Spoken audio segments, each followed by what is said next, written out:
नागपूर तालुक्यातील व्याहाड येथील बंधाऱ्याचे पत्रे 3 वर्षांपासून चोरीला गेल्याची तक्रार सरपंचांनी केली। या पार्श्वभूमीवर नागपूर जिल्हा परिषदेच्या अर्थ व शिक्षण विकास सभापती भारती पाटील यांनी बंधाऱ्यावर प्रत्यक्ष भेट दिली व दुरुस्तीचे आदेश दिले।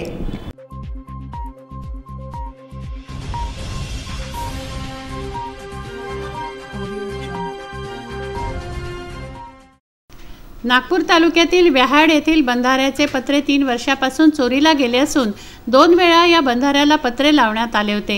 दोन्ही वेळा पत्रे चोरीला गेले असल्याचं तेथील सरपंच यांनी सांगितलं। तेव्हा नागपूर जिल्हा परिषदेच्या अर्थ व शिक्षण विकास सभापती भारती पाटील यांनी परिसरातील बंधाऱ्यांना भेटी दिल्या असता त्यांच्या समोर व्याहाड येथील सरपंचांनी खुलासा केला। सुमारे 3 वर्षांअगोदर या बंधाऱ्याला लोखंडी पत्रे लावण्यात आली होती। 80 किलो वजनाचा एक पत्रा होता। एकूण पत्रे 7 ते 8 होते, ते चोरीला गेले। यावेळी पोलीस तक्रार झाली असल्याचं अनिल वाघमारे यांनी सांगितलं। परिसरातील व्याहाड सातनवरी येथील बंधाऱ्यांना भारती पाटील यांनी भेटी दिल्या व दुरुस्ती करण्याचे अधिकाऱ्यांना निर्देश दिले।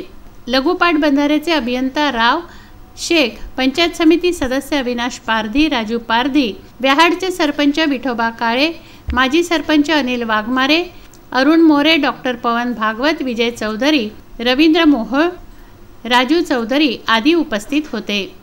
जितेंद्र उके, विदर्भ न्यूज, नागपूर।